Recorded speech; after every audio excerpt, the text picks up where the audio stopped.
Welcome to Salcedo Paranormal. It is Tuesday, August 30th, 2022, and tonight I'll be sharing true paranormal stories from the web.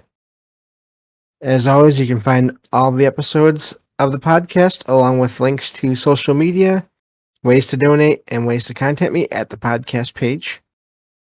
And that is salcedoparanormal.podbean.com. That's SALSIDO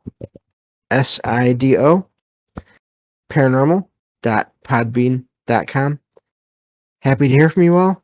As always, whether you have comments or questions or topic suggestions, or if you have stories of paranormal experiences, whether they're your own or others that you trust, happy to either read them or have you join me on the show to talk about them. And it's been quite a while since we've had any submissions, so always looking for new ones. Of course, tonight I'll be reading, some stories, a handful of stories here. Found 3 earlier today. I also want to apologize for not having a stream yesterday, but it was technically impossible as I had no power.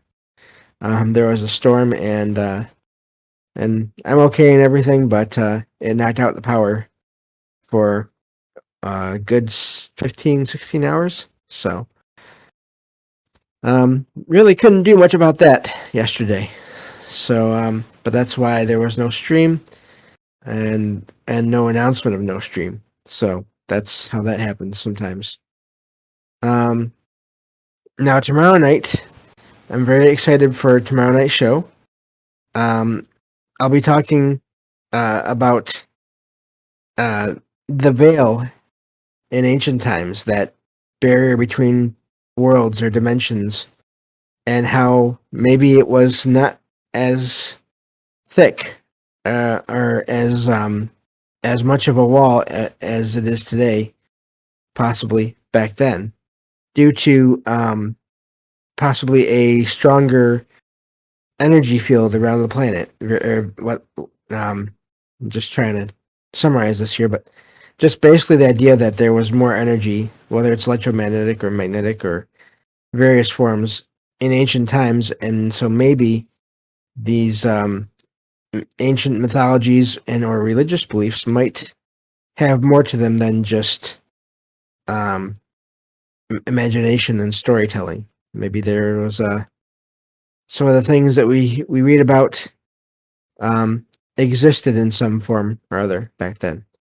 And that'll be a series that I'll be doing for the next few months here, covering different parts of the world, different time periods, starting tomorrow with ancient Egypt. So that should be fun. Hopefully you'll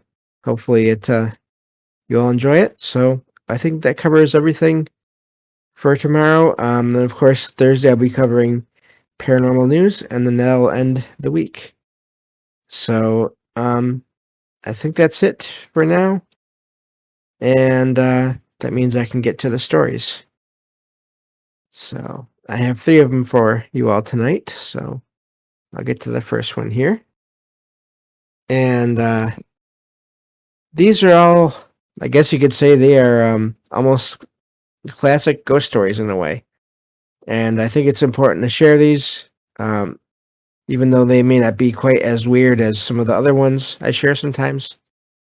I think these are important to share just to show that these things, people report these things happening on a regular basis. So hopefully you all enjoy.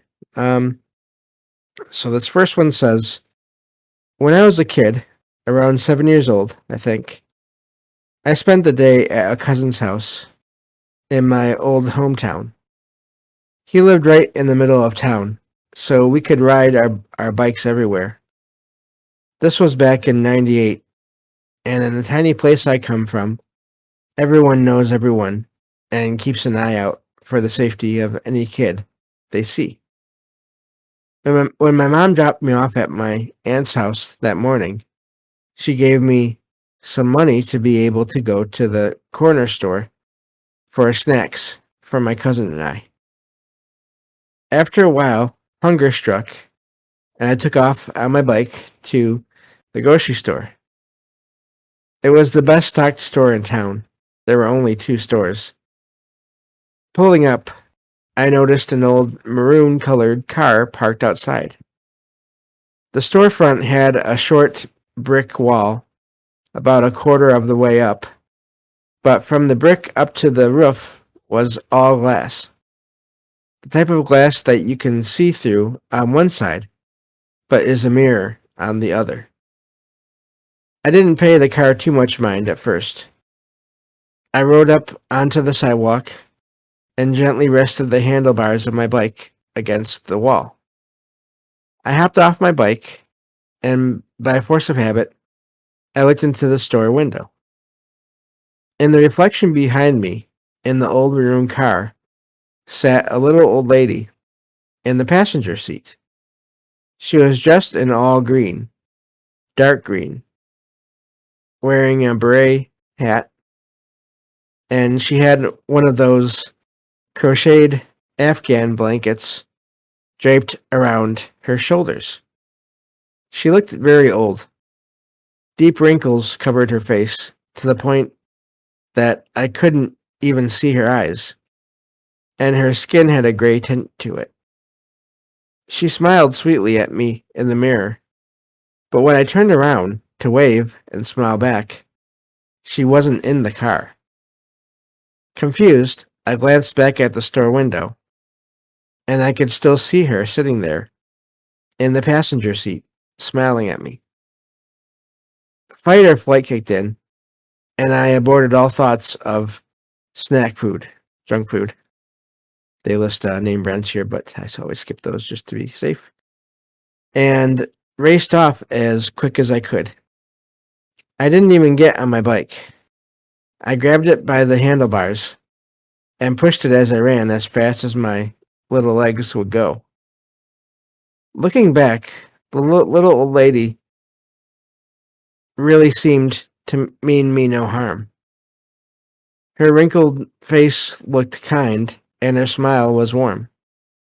But my 7-year-old brain yelled ghost and told me to run.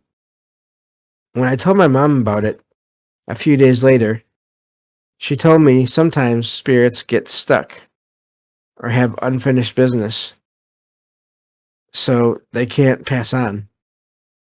I remember this encounter fondly these days, though, and wish I could have better reacted to the situation. Maybe I could have helped the green lady somehow.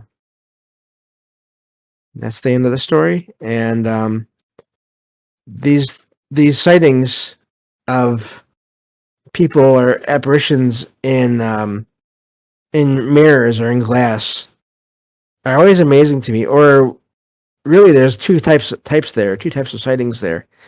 There are the ones like this story where the figure is only visible in the reflection, and then there are others where it's the opposite, where the figure is only visible to the naked eye when someone is looking at an apparition, but then when they look away and they happen to see a mirror or a window, they don't see the reflection of the apparition. So that just really makes me wonder how that works. And is there a difference between those two? There's just the mechanics of that are really, really something that I would love to know, obviously. But neat story, and it doesn't sound like the writer said, it doesn't sound like this apparition meant any harm. They were just sitting there in the car. Makes me wonder how long the car was sitting there, and or if it was a vehicle that someone was using. If they even knew that there was some apparition that was maybe sitting in the car with them when they were driving around. That's quite the thought. I mean, at least it was not, as far as we can tell, anything dangerous. But at the same time, that is quite the situation there. So, but neat story, and So I'll move on to the next one here. Let's see here. Okay. This one says, I grew up in a relatively small town in Connecticut, and starting when I was about 9, I started riding my bike to school every day. After a few weeks of doing this, I realized that cutting through the local cemetery got me to school quicker. So, I lost our, okay, there we go. Lost our place. So from then on, I always took the same route, going a few streets down, then cutting through the cemetery. One day I was coming home from school, and I hit a bump and fell off my bike. I sat up and started to get up, and as soon as I sat up, I saw her. What looked like a woman, but I don't think she was human, based off of her appearance. She was very pale, and she was wearing a long white dress. Her hair was solid white, and she had purple eyes. She was just standing there, looking at me. I stood up, and she smiled and told me that I should be more careful, then disappeared right in front of me. I then got on my bike and rode the rest of the way home. If any of you have any ideas as to what she was, let me know. And of course, this is posted on a website, so that's the end of the story. So yeah, I don't know. I wonder how purple they mean when they said purple eyes.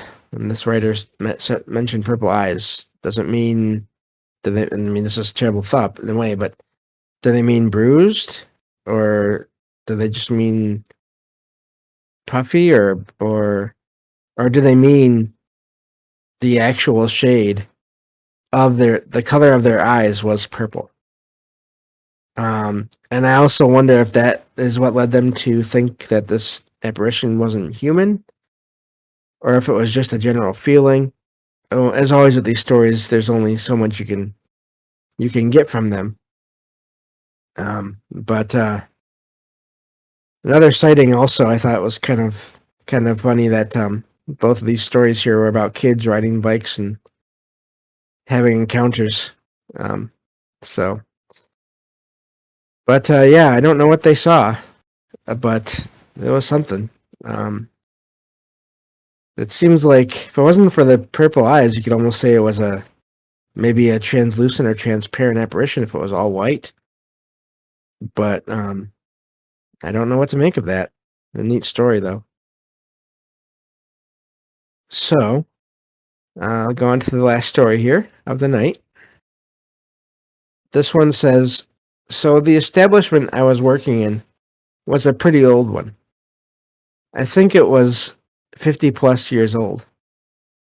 I was assigned midnight shift because it was usually more quiet at late night, which was perfect because I had to get trained and learn how to operate all the stuff in the restaurant.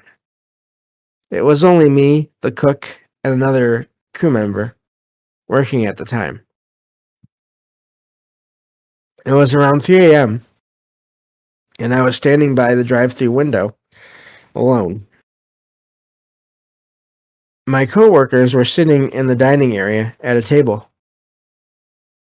I was getting familiar with all of the menu items on the ordering screen when I decided to turn towards the kitchen to rest my eyes for a second. And when I turned around, there was this stack of folded cardboard boxes that jumped up like somebody tried to pick up the stack of boxes and dropped it because it was too heavy. At first, I thought someone bumped into one of the machines, so I walked over and looked down the hallway where all the sinks were behind the kitchen, and I saw nobody. I then thought it was a rodent, so I lifted the stack of boxes, and I didn't hear any scurrying or see any rodents. I then walked down the hall where all the sinks were to see if my coworkers were back there and found nobody.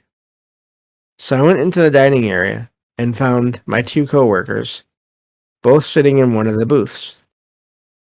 I asked them if we had any rodents in the kitchen, and the coworker that has been working there for over a year told me that there wasn't any, as she was aware of. I then asked them if they were back in the kitchen, and they both told me that they were both sitting in the booth this whole time. I then told them what happened, and the coworker that has been working there for over a year told me that one time she was working alone at night and was wiping a counter next to the entrance to the dining area when out of the corner of her eye she saw a man walking in the dining area. She turned instinctively and no one was there. This happened literally just yesterday on my first day of work. And honestly, I'm afraid that I'll be assigned to work at a night shift alone in the future. Maybe I shouldn't be afraid, because maybe that ghost or poltergeist or whatever probably just wanted to say hi to a new face.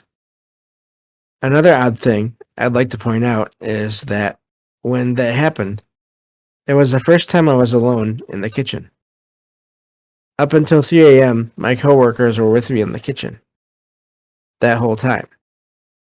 Before this event, I had very little faith that ghosts existed, but now I'm starting to believe ghosts might actually exist. And that's the end of the story.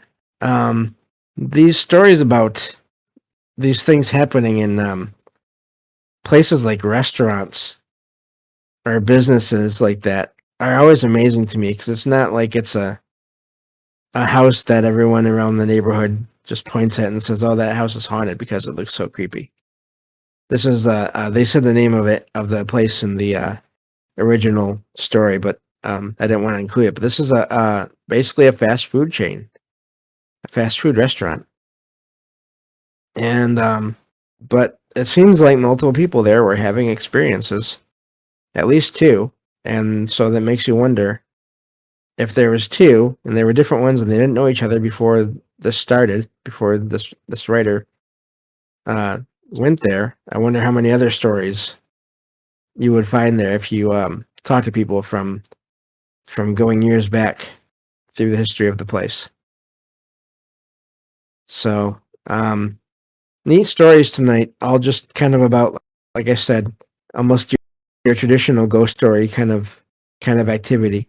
Um, and I was really glad to know those, because I like those a lot. I always love all the weirdness, the stories that don't seem to fit into a category. But these kinds of stories, the ones that I shared tonight, they are kind of what got me into all this. So I was glad when I found these, and because that's the kind of experience I had. It was with sightings of things that didn't make sense. Hearing some, just like I said, your stereotypical stories or ghost experiences, and so it's always good to find similar experience like that. No matter the location, right, around the web, and to find so many of them. I'm sure I could have more if I really wanted to look around for them. And so yeah, that was fun. I like those stories. I like how none of them seem to be threatening in any way. They were just things that happened, and or sightings, and or just random events that the individuals couldn't explain easily. So I think that'll do it for today. Like I said, tomorrow night will be a special episode. It's the monthly topic-based episode and the first in a series. I'll have to come up with a name for that series. Don't have one yet, but I'm a writer, so I guess I should be able to figure something out. So hopefully. But thank you all for listening, and I will talk to you all on the next episode of Salcedo Paranormal. Take care.